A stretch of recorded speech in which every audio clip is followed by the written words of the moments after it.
Let's do it. Should we What are we going to start with? Should we get the biscuit out of the frame?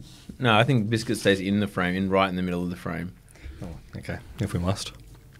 Yeah, my New Year's resolution out the window. I'm eating a bicky. People listening to the podcast wouldn't be able to see this, but if you're watching a TikTok clip or an Instagram clip or a x.com clip, Yeah. there's a big Nutella cookie in the middle of the table as we record. Mm-hmm. New listeners to the pod wouldn't be across this, but one of the big complaints of the first year of Down Round was there was a lot of munching and crunching. That's true. We haven't munched as much recently. Actually, since we changed studios. Yeah, it was in our old studio before we went pro, hit the pro leagues. There was a lot of snacks that Ralph used to get from the, illicitly, I might add, from the snacks cupboard at the office we were using to record. And they weren't soft foods. They were usually quite hard. We're talking shapes. Yeah. We're talking pretzels. Cashews. Yep. Like chips. I would just... There were chips. Nice and crunchy chips. And some grain more, waves. Certainly some more exotic snacks, like, wasabi peas. That's right. Some dehydrated mushrooms. Dehydrated mushrooms. Really the most sonically offensive foods you could have. The quality of the gear we were using, the microphones were attuned to the smallest sound. Yeah, it would pick up everything. We were really knocking out a huge portion of our audience. So we've elected to change. We're in an office that doesn't have snacks per se. But today, unfortunately, there's a Nutella cookie in the middle of the table. It is quite soft, though. It's quite nice. It's freshly baked, so you won't hear it. You'll be more of a mushy sound than a crunch. It'll be sort of like a sort of sound from Raf, not from me. You wouldn't catch me doing that. Wouldn't catch me dead.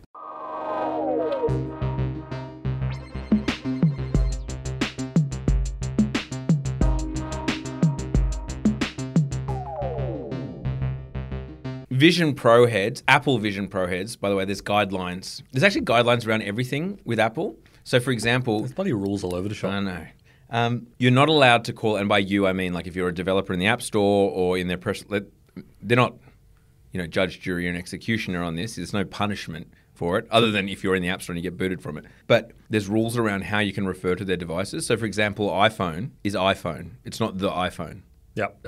Yes, they announced that the Vision Pro is coming out. It's coming out at the beginning of February in the United States, at least, which means all of a sudden we've got like a flurry of activity in terms of like there's all sorts of previews, online publications are getting their hands on this thing. But most interestingly, we mentioned this the other week that natively iPad apps work. Basically, if you've already made an iPad app, it'll just out of the box work pretty well. And from all reports, iPad apps are quite immersive. It works pretty well with using your eyes to point at different parts of the screen instead of your fingers, this, that, and the other. However, very interestingly, there are a significant number of companies who uncheck the box in their Apple developer account. So by default, if you have an iPad app, it'll be working in Apple Vision Pro. Apple Vision Pro, please. In Apple Vision Pro, it'll be working in spatial computing world. You have to opt out as a developer, but the opt-outs are interesting. There's some big names who've decided to opt out. So these are companies that have not only decided they're not going to develop an app for at least in the short term, not going to develop for the Vision Pro, which I remind you, Apple Vision Pro, which I remind you is Apple's pitch for the future of computing. Yeah. This is their next platform. It's the first platform they've launched in a decade since the Apple Watch. And even that, wasn't really a big platform. It's just kind of an extension of your iPhone. Yeah. It's not a platform at all. As we said, an Apple Watch on its own would be painful. Yeah, so it's their first platform launch in a very long time. It's what they're pitching as the future of computing. So you would think everyone's going to want to jump on board. Apple, I was about to say biggest company in the world, but not as of 2 weeks ago, where Microsoft is now the biggest company in the world. So these companies have essentially come out the gate and not only said, we're not developing for the Apple Vision Pro, they're also said, we're also not going to let you use the already existing iPad app we've made. No. So if you want to use our services, you're going to have to go to the browser. Yeah. And open Safari and Apple Vision Pro and navigate to www.ourwebsite.com. Yeah. And they are, as you said, some pretty heavy hitters. YouTube is not going to... That's a big one. Not launching an app and also popular not supporting app. it. So, and you'd think, given that it's visual, it's quite a visual app, it's an entertainment product, which is like what, the Apple Vision Pro is kind of pitching itself as, that That'd be a pretty big one. Yep.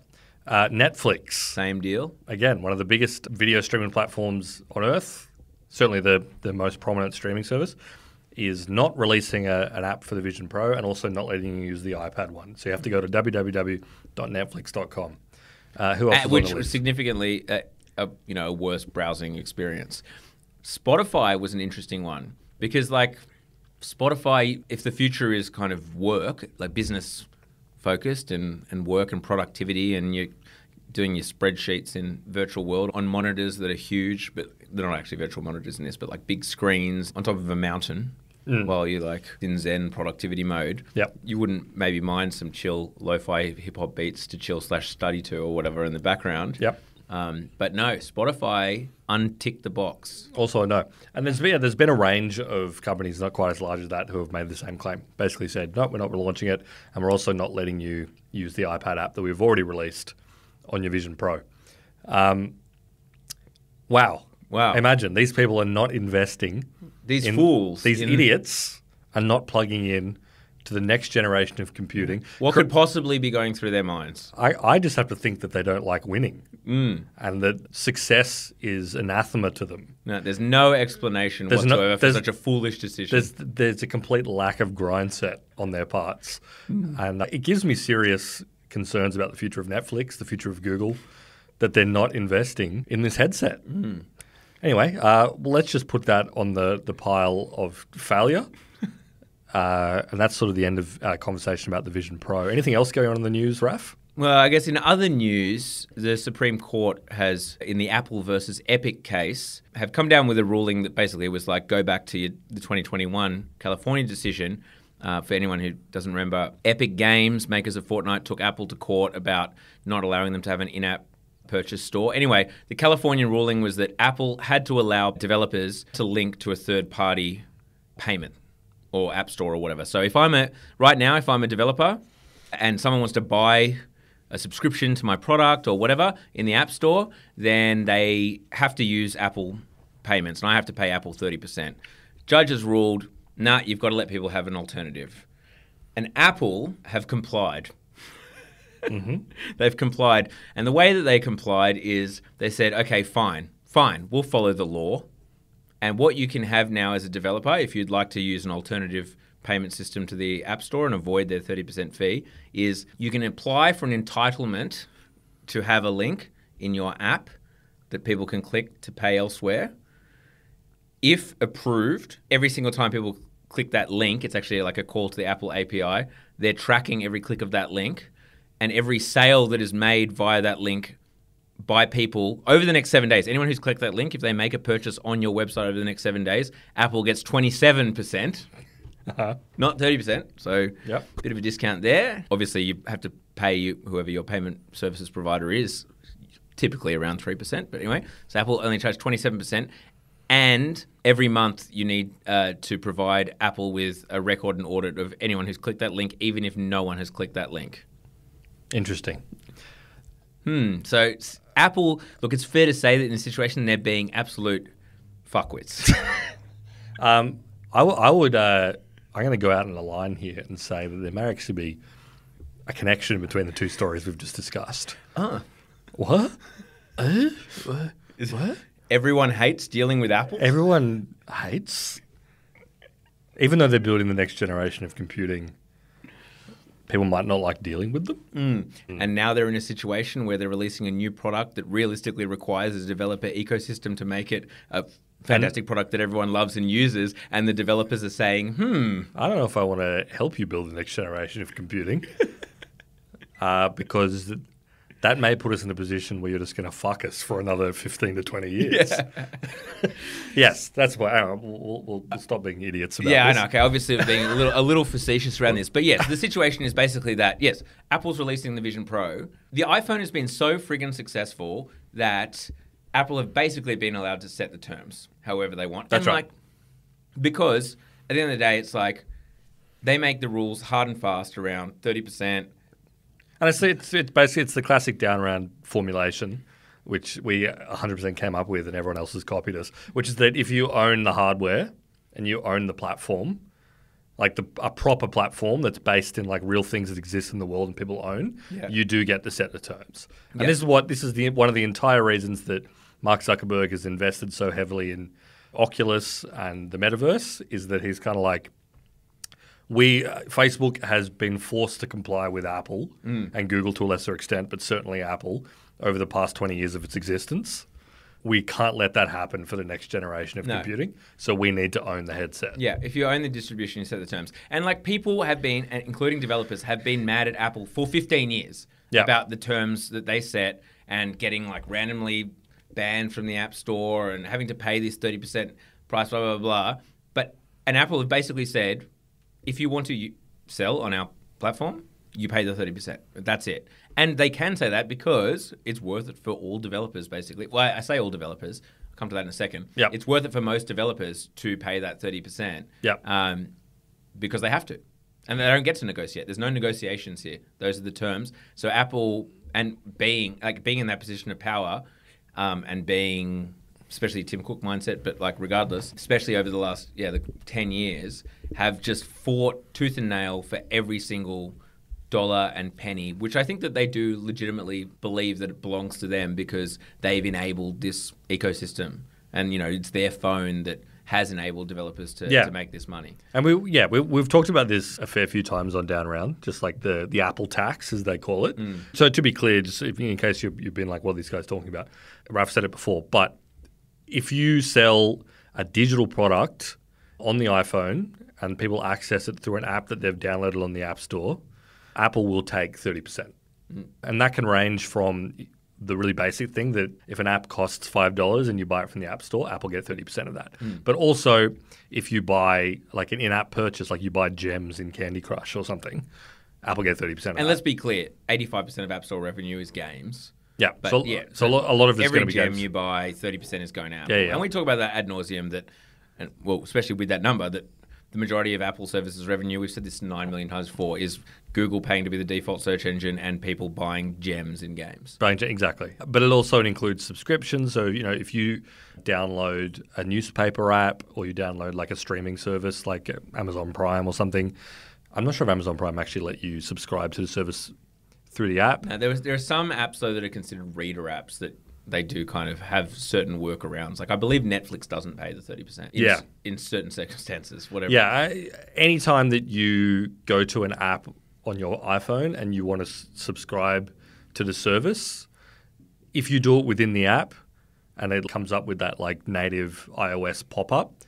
Apple is getting 30% of every month when you pay your $10 a month or whatever.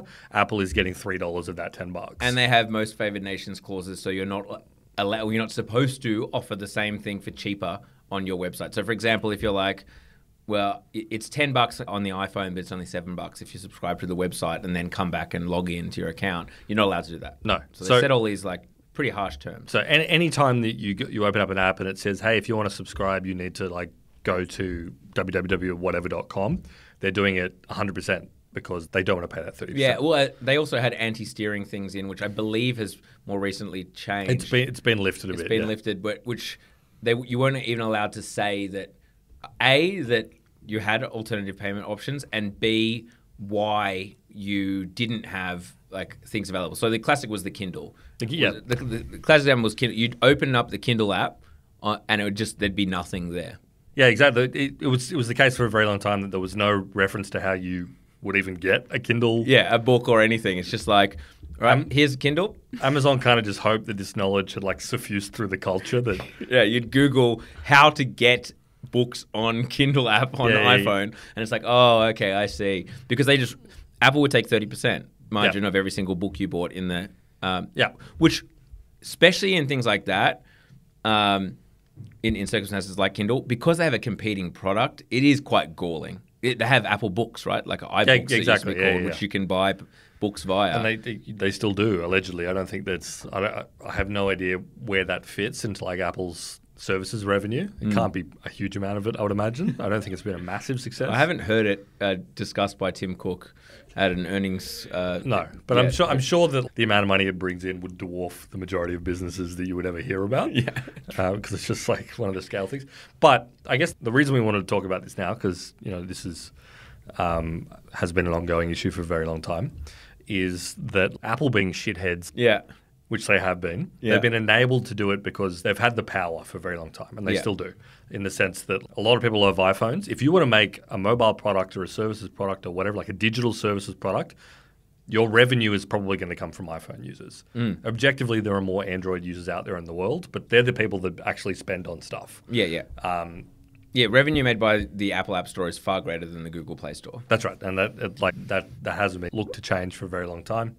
And as a result, they've been completely empowered to have no wiggle room on this. Yeah. They can say to the biggest companies in the world, you must pay the gatekeeper. Yeah. Give me my 30%. And Apple's justification for this, just to like give the other side of the conversation, I'm going to play devil's advocate. We're even-handed. For the second largest company on earth. Their claim is that we build the network, we build the tools that help you make the app. If you develop an iPhone app, you're relying on a lot of software tools that Apple has set up. We make the hardware.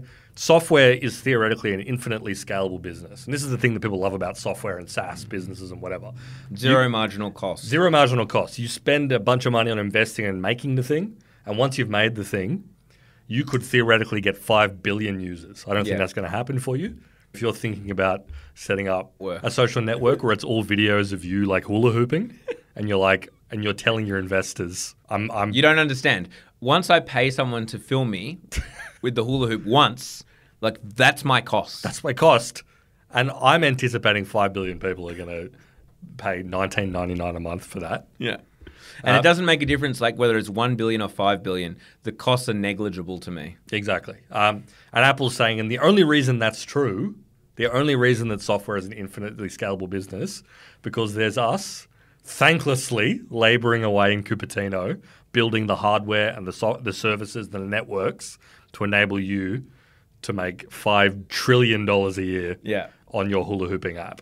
That's their claim. And, there is obviously some validity to that. Yeah. But regardless of the extent to which you agree with that, Apple have obviously acted like complete shitheads for the past 15 years or longer, since the iPhone came out. And, it leads to very interesting and arbitrary kind of rulings. So, for example, they don't take money if the work is physical. For example, Uber. They're not taking 30% of every Uber ride. Because it's something that happens in the real world. Yeah. But if you subscribe to Uber Premium or whatever, they will. Yeah.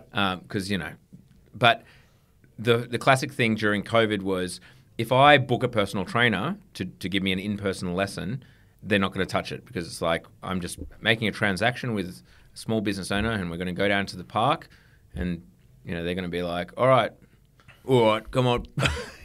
This kind of gear. Ralph, brother, come on. You can give me a few more of those. Yeah. But how you been, mate? No, but how you been?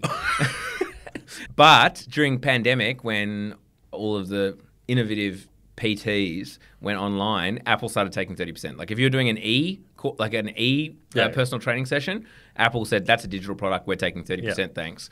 Which, regardless of the fact that it's like PTs have just had their business eviscerated and there's a global pandemic and they're just they don't want to. They can't work anywhere. They don't want to be doing a freaking video. Apple's like, it's a digital product now. You want 30% of your revenue.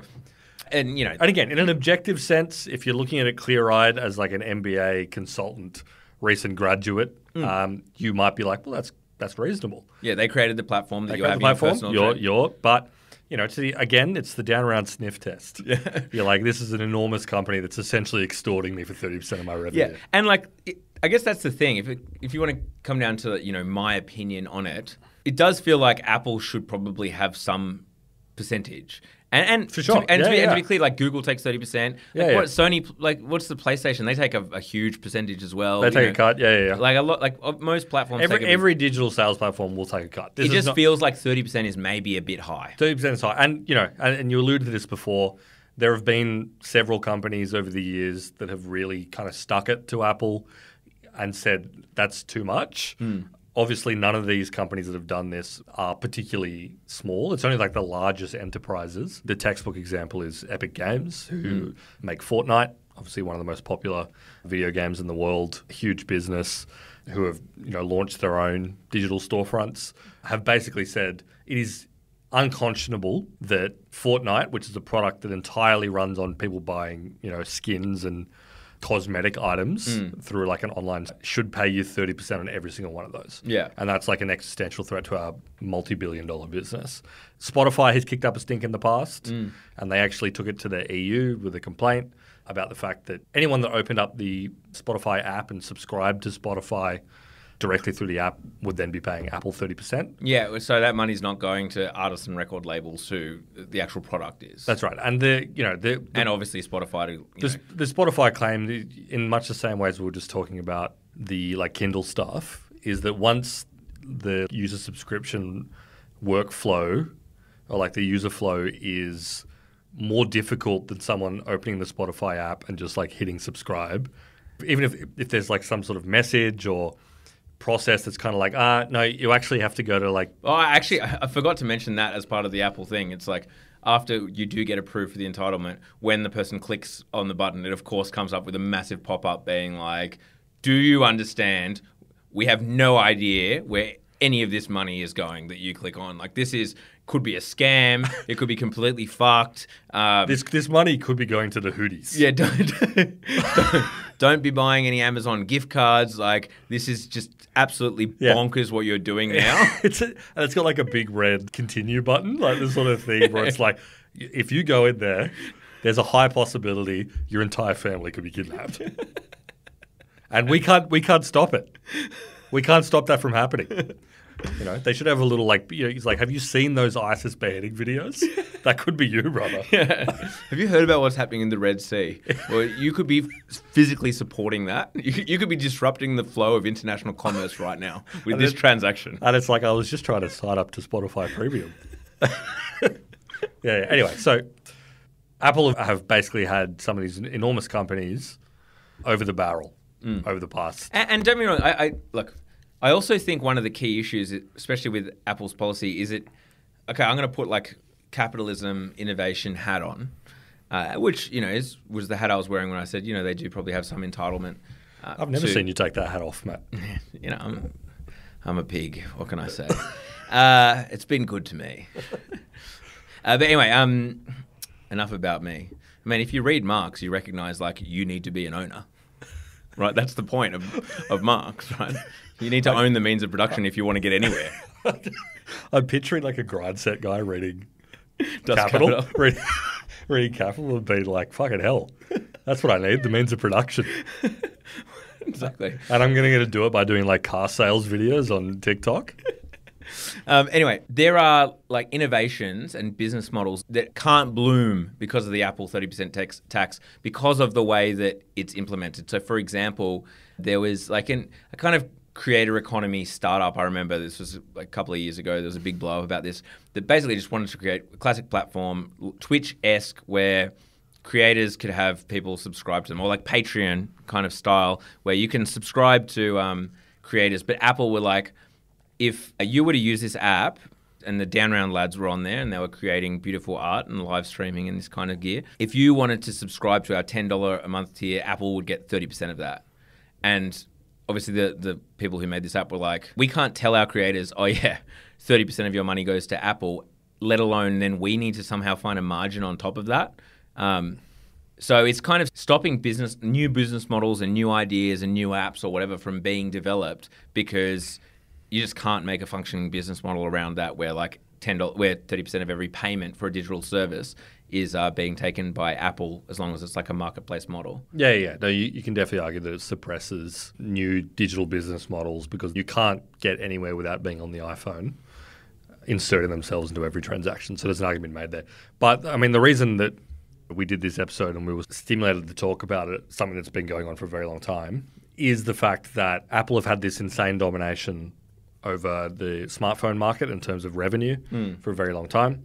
They've been able to enforce this kind of fairly brutal cut. Yeah, this jihad on hard Scrabble software developers just trying to get by. But now this is actually like an interesting turning point because they are releasing a new platform. They're coming up with a new platform, and as I kind of mentioned before, it's the first platform that is entirely new, and it isn't sort of just like, it is to a certain extent building off what the iPhone did. Like, the Vision OS looks like iOS and it's clearly built off iOS, but it's like a new thing. when people bought the iPhone and the iPhone was announced, people already had phones. Yeah. Phones had like an established part of people's lives, and this just made them better. Yeah, it had all the same features that you had on a phone. Exactly. Just like nicer to use them. Yeah, the iPad, that was a big iPhone, and it kind of occupied the space in the middle of iPhones and laptops. And much the same way as Vision with the iPad, you could run any iPhone app on it originally. They looked like trash, but you could do it. You could do it. It already had shitloads of apps. And as I said, the watch, that was like a new form factor that was new for Apple, but it built off the iPhone. It doesn't work if you don't have an iPhone. And also, a lot of people already had like Fitbits and things like that. So it was like they were coming into a market. This is Apple trying to build an entirely new product category, which exists in the world, but as we've talked about before, VR and AR has pretty low take-up. Yeah. Encouraging people to buy a phenomenally expensive device for which most people don't see an obvious need to have it. Yeah. So $3,000 American, $5,000 Australian. It's like $5,000. That's starting price, and then there's, classic Apple. There's like a 256, 512. Apple's like hard drive pricing is just absolutely absurd. It's like the most expensive hard drives in the world times 5. Yeah. But anyway, we're starting at Australian $5,000. You can definitely see these major tech companies that have been sort of like at Apple's whim for a long time, being like, what possible reason do we have to help you launch this product? Yeah. Which, if successful, puts us back in exactly the same position as we were before. Yeah. That's kind of like, this is the cynical view, which is absolutely true to a certain extent. Like, why would Spotify be like, oh, yeah, we're going to help you launch this thing? Yeah, exactly. Yeah. So that your users have a delightful experience. And then you can continue to charge us 30% on Yeah. in-app purchases. I mean, Google and YouTube have their own motivations in the sense that it's like they just don't want to help Apple succeed because they're direct competitors these days, which was not true back in 2007 when the iPhone came out. Yeah.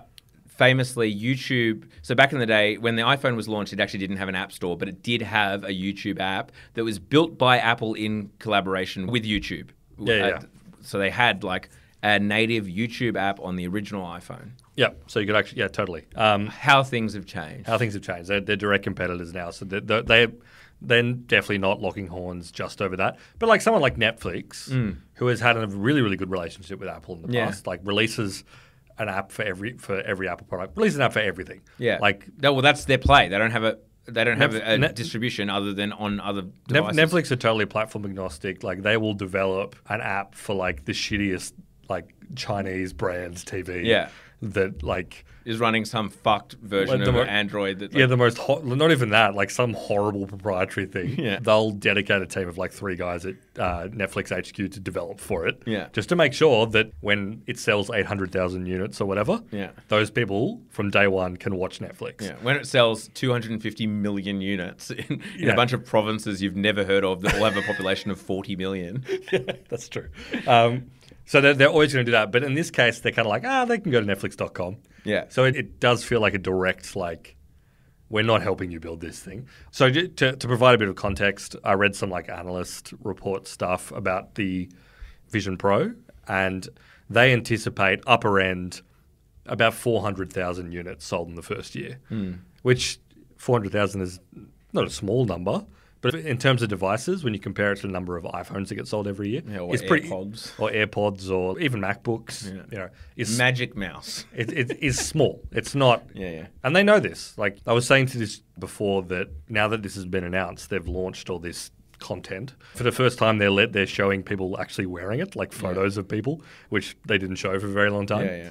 But one of the things like when Tim Cook posted on X with the Vision Pro is coming, the video that he used to advertise that was like the industrial process that goes into building it. Like, here's like a sheet of aluminium being extruded through like some insane machine in a factory in China. And it's like, this is not a video for your average person. This is a video for like the true head. Oh, yeah. that is going to buy this thing. Yeah, but I think there's multiple one, as you say, like they're capacity constrained. Like apparently the screens alone, which are made by Sony, I think. Like Sony doesn't have the capacity to make the volume any greater volume that's being. And like you had 400,000, I heard less than that as the number. So it's not going to be a whole lot of devices. So I think they know that they can't actually sell that many. B, they know that they haven't really made a compelling argument for why anyone should buy this other than it's really cool.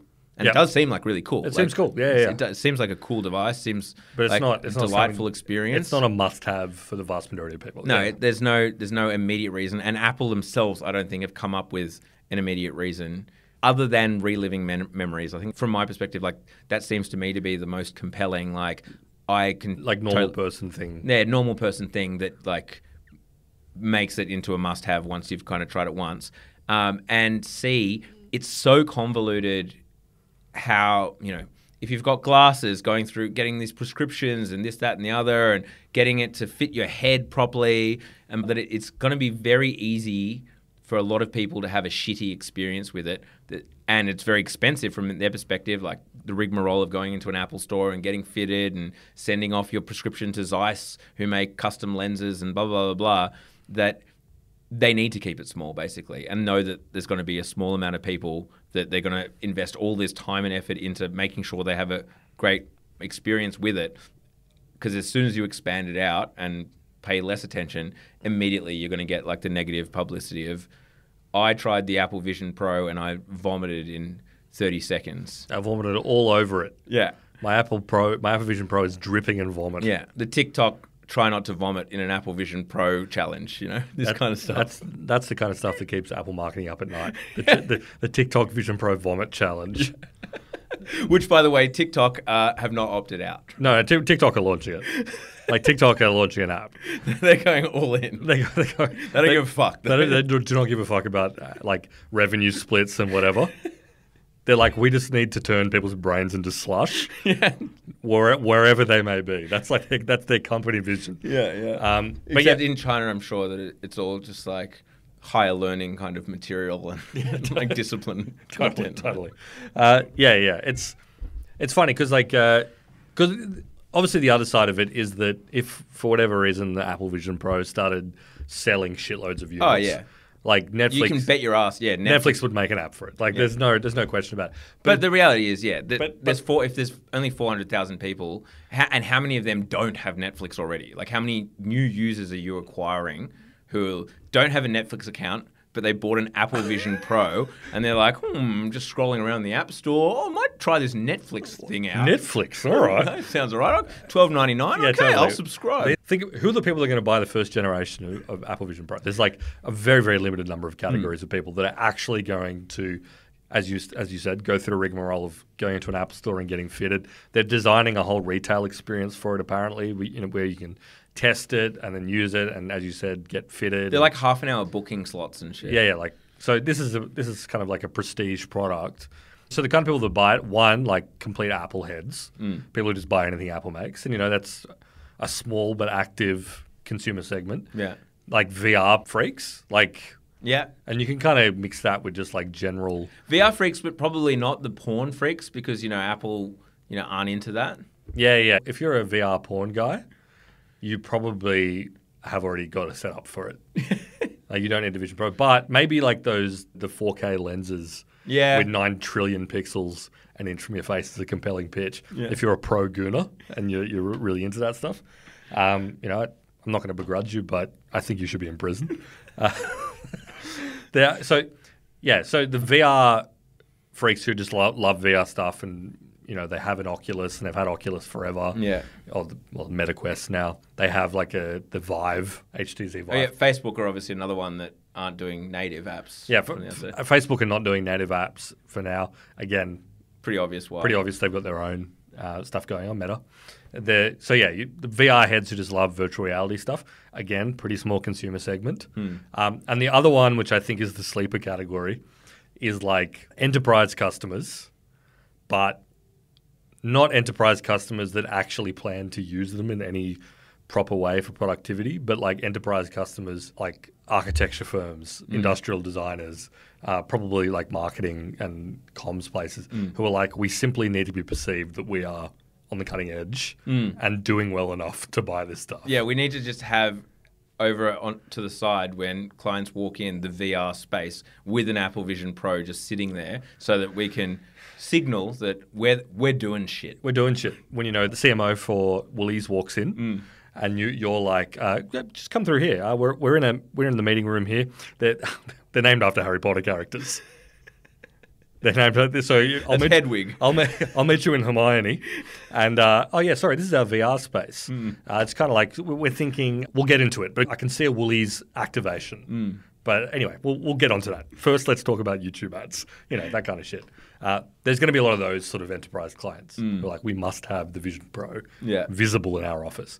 But beyond that, and just like high optionality consumers who can just buy shit because they make a lot of money. Yeah. Of which, again, there's a few of those around. There's plenty of those around. But aside from that, those are the categories of people that are going to buy the device. Look, I reckon it's going to sell out immediately. Yeah, I mean, it already has sold out of like its US pre-orders or whatever. And so like there's enough of those people around to like keep buying it, but enough of those consumers does not make a compelling enough argument for Fortnite to give up 30% of skins. I mean, they're obviously like there's not enough of them on the iPhone. At least they've made the judgment. There's not enough on the iPhone, but let alone for people who are buying YouTube Premium or whatever. Yeah, totally. The other side of it, which came up in one of the Bloomberg newsletters, which I hadn't thought about, is the fact that aside from all this stuff, so there is the product is going to have relatively low take up, at least initially. The second one is that like this is the only time that these companies have the chance to apply a little bit of pressure, and be like, why am I making an app for this? Yeah, this pitch thing? me. Like pitch me on making this. What do I get out of it? Yeah, what do I get out of it? Like, am I going to help this become a hit? And then all of a sudden you're going to turn around and say it's 40% now, actually. Yeah. Or whatever. Yeah. And start hitting me with just like mod rules about my app. Yeah. And the other one, which I hadn't thought of until I read it in Bloomberg, is the fact that Apple have actually launched 3 app stores, their 3 most recent app store launches that like failed hard. There was the iMessage app store where they were like, that was terrible. The WeChat style thing where you can download apps in iMessage. Yeah. That you can, play Connect 4 with your friends or whatever. Yeah. And somehow people were going to start paying $1.99 for an iMessage app. Like a stickers pack and shit like that. So there's that. TV, like the TV app store. Yeah. Like I really like my Apple TV. I think it's great. In fact, I think it's probably my favorite Apple product I own. It's because I just think it's way nicer than using any like inbuilt Android TV thing. But like the only reason the App Store and that exists is so I can like when I first get it, Disney Plus, I'll YouTube. I'll download YouTube, I'll download Disney Plus. 9 now. Yeah, I must load SBS on demand. Yeah. And after you open it the first time, you never open it again. No. Because they've tried to turn it into like a game store and like weird, unique. I mean, there's all kinds of fucked apps that come by default that you have to reorder to be down the bottom if they don't let you delete them. And the vast majority of stuff that you download there is free because it's like the Netflix app is free. And then the other one is the Watch App Store, which again, because the thing about the Apple Watch is that it automatically installs the Apple Watch version of whatever ones you have on your phone. Yeah. If they've decided to invest money. But like scrolling through on your little watch, like the Watch App Store to find a watch only app. I mean, it's got to be pretty hard, especially as like Apple, especially on the watch, like they Sherlock the crap out of any good app, right? Like anytime there's a half decent app on the Watch Store, that immediately gets put into like Apple Health. Yeah, they'll just clone it immediately. Those 3 app stores, and I intuitively I think that the Vision OS store will be better than any of those. But still, I think it's a good point that it's like, well, you've actually launched a few things since the iPhone App Store, and they've all fucking failed. Yeah. So again, it folds back into the argument of like, why am I investing in time into it? Because not only is it about developing a new app, it's about developing an app in a whole new format that these companies don't have a huge amount of exposure to. Yeah. Like Netflix has some VR stuff, but not heaps. Yeah, but I mean, we're only at the moment kind of talking about the big end of town. From an independent developer perspective, there is such a massive barrier to entry. Even if you're like a mid-tier one who already has like a bunch of users, you've got to buy a friggin' Vision Pro. For one. So you've already got an investment up front of like $5,000 Australian, $3,000 American. You're not going to make $3,000 American off Apple Vision Pro users unless like you come up with like the Vision Pro app, like the one. But say you've currently got some app that people like that's about whatever movie reviews or some crap like that, or Vivino, reviewing wine or whatever. Like say you've got some mid-tier app, you got a small staff, or you're just an indie person making a good amount of money, you all of a sudden, have to buy a Vision Pro. There's just no return on that investment because unless you're like a very specific killer app for Vision Pro, like the beer drinking app was for iPhone, like the pretend to drink a beer, or lightsaber app, maybe like a cool lightsaber app. Oh, there's going to be some. There's definitely going to be an app where like you wield a lightsaber. Exactly. Well, Beat Saber, I guess, already exists.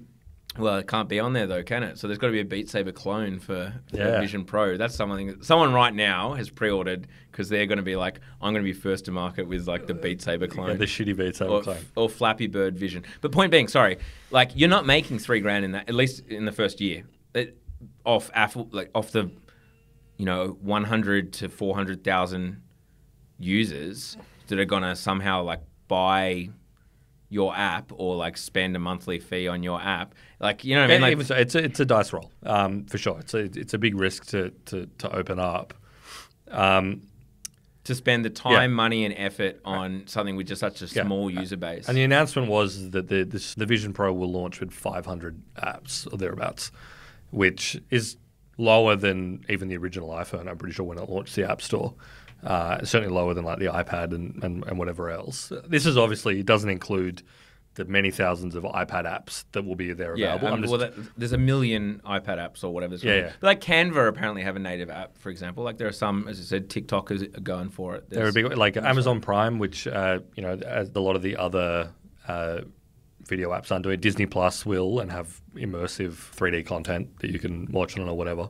Point being, it's a smaller family of exclusive apps that are actually built for VR rather than just having like a fat window in the middle of your augmented reality view. It'll be interesting to see what happens. Obviously, as we mentioned, this is kind of like a V1 product. This is Apple kind of really doing something they haven't really done before in the sense of like we're essentially pitching the version of the Vision Pro that will come 3 or 4 generations down the line. It's the first since basically the Macintosh. Like the computer, like a personal computer kind of thing. Because that was like when they originally released that was kind of untested. Like obviously people were using computers and, businesses, but like a personal computer at home that had a graphical user interface, like that was kind of a new paradigm. The iPhone, obviously super important and changed how we use mobile phones, but we all already had mobile phones. Yeah, and even the iPod, like MP3 players were a thing. Yeah. But it was people kind of intuitively understood what they were, even if they had never seen one that was as like user-friendly or whatever as the iPad. Well, I mean, and people have been listening to music portably for decades. Yeah, totally. It's just like a cool way to have hundreds of songs and invent podcasts. Another bloody thing. Whereas this is actually pitching like a fairly radical new way to do computing. And they know that, and they know it's expensive, and they know that they haven't perfected the industrial techniques required to make it. I'll be interested to, because they've sold it so hard on this being the absolute limit of what Apple is capable of, what the failure rate is going to be on these things. Yeah. Oh, they're losing a shitload of money on this. There's no way that they're copying the 40% margins on this. Even though it's very expensive, I actually believe that a lot of that is covering the cost of the thing because it's an insane piece of kit. And it's strategically kind of interesting to be like, the only way this is going to break through to people is not going to be the sort of mass market thing that Mark Zuckerberg is doing, where he's like, I want to make it cheap and accessible. And yes, maybe it's a little bit crappy on certain criteria, but I want everyone to have one. But I guess that's because his paradigm is like Metaverse Social, right? Social only works with scale. Yeah, with scale and with network effects, whereas Apple is kind of pitching this more as an individual experience. Yeah, and like an aspirational one, where it's like they clearly think that once these are out in the world and that you might know someone that has one. The first time you're in business class and someone else in business class is wearing one, you're just going to desire it. Yeah. That's when you see that person just being like a huge smile on their face with these big goggles and their eyes like not appearing on the bulky headset in front of them. But let me put this to you as a sequel to that thought. The cause of suffering is desire. Very interesting. Human life is suffering, and the cause of suffering is desire. Would you agree? I'm not going to agree on the spot now, but I think it's a very interesting point and something that I'll take away with me. We're going to do a whole episode on this next week, and whether the source of suffering is desire. So please stay tuned for that. Subscribers only. Thank you.